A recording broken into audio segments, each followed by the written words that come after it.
समझ में आएगा कि अमीर कौन है, गरीब कौन है। विशेषकर माताएं जरूर सुने। एक महंगी सी गाड़ी में महंगी सी साड़ी पहनकर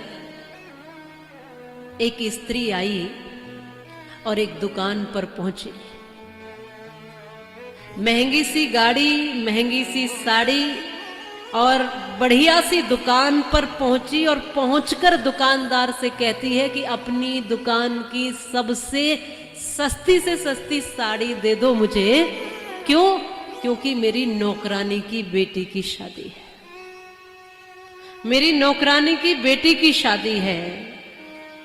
उसी दुकान पर थोड़ी देर बाद रिक्शे में चलकर सामान्य सी साड़ी पहने हुए साधारण सी महिला आई जो मेहनत मजदूरी करती थी। उस बड़ी दुकान पर आकर के कहती है अपनी दुकान की महंगी से महंगी साड़ी दे दो भैया, क्योंकि मेरी मालकिन की बेटी की शादी है।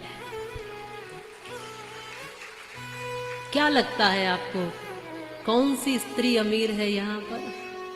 वो जिसके पास अपने लिए महंगी साड़ी, गाड़ी सब कुछ है, लेकिन किसी गरीब को देने के लिए मन नहीं है। किसी जिसके पास कुछ नहीं है उसको देने के लिए नहीं है। लेकिन एक वो जिसने अपनी शायद महीनों की मजदूरी इकट्ठी करी होगी, तब जाकर के हिम्मत करी होगी उस दुकान पर पहुंचने की, और वो हिम्मत करके कहती है अच्छी साड़ी दे दो, मेरी मालकिन की बेटी की शादी है। शायद वही अमीर है।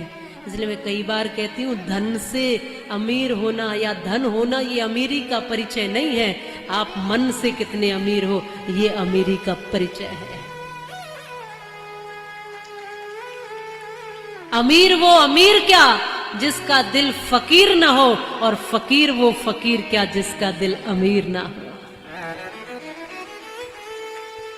कुछ ऐसे रहना। निवेदन करती हूं माताओं से, जब आपके पास जब अलमारी खोलो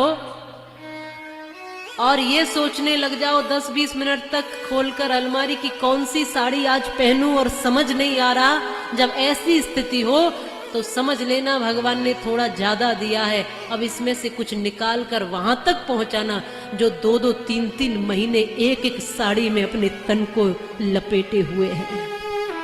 थोड़ा आंखें खोलकर देखोगी तो ऐसी ऐसी स्त्रियां दिख जाएंगी कि 2-2 महीने तक मानो वो साड़ी के चिथड़े लपेट रही है।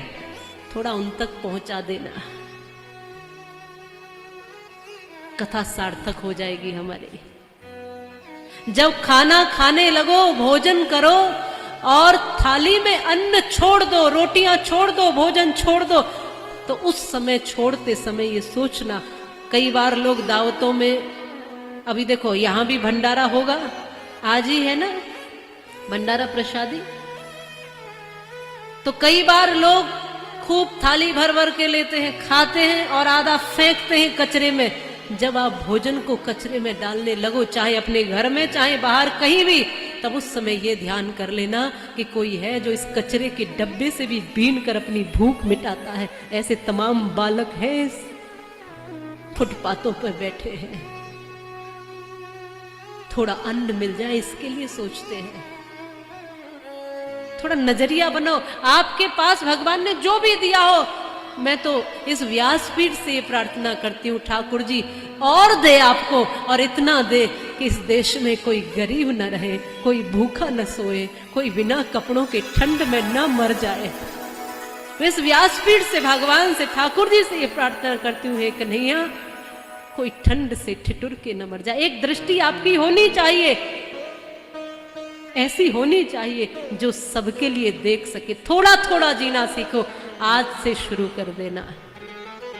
मैं ये नहीं कहती कि तुम मुझे दो या मेरी संस्था को दो, पर मैं ये हाथ जोड़कर निवेदन करती हूँ अपने आसपास भी, अगर कोई वास्तव में भूखा है तो उसको नजरअंदाज मत करना। कोई वास्तव में ठंड से ठिठुरता है तो नजरअंदाज मत करना। कोई वास्तव में किसी महिला को, माता को तुम्हारी जरूरत है माताओं, तो फिर उसको नजरअंदाज मत करना। एक दूसरे के सहयोगी बनो, एक दूसरे के साथ खड़े हो जाओ। एक व्यक्ति के करने से कुछ नहीं होगा, एक व्यक्ति सब नहीं बदल देगा। मेरी दृष्टि सब तक है तो सही, लेकिन मेरी सामर्थ्य तो उतनी नहीं है कि सबकी भूख मिटाई जा सके, सबको कपड़े दिए जा सके, सबको शिक्षा दी जा सके। एक व्यक्ति की सामर्थ्य इतनी नहीं है। इसलिए आपसे बार बार आह्वान करती हूँ कि आप जाग जाओ, आप खड़े हो जाओ। यही मेरी भागवत कथा का सार होगा, यही मेरे लिए आज की विदाई होगी, यही मेरे लिए दक्षिणा होगी आपकी तरफ से।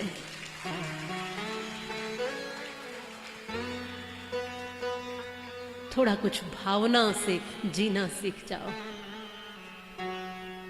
भगवान श्री कृष्ण की कथा ये बताती है, श्री कृष्ण की ये कथा समझाती है, समझदारी से जीवन जियो, चेतनापूर्ण जीवन जियो।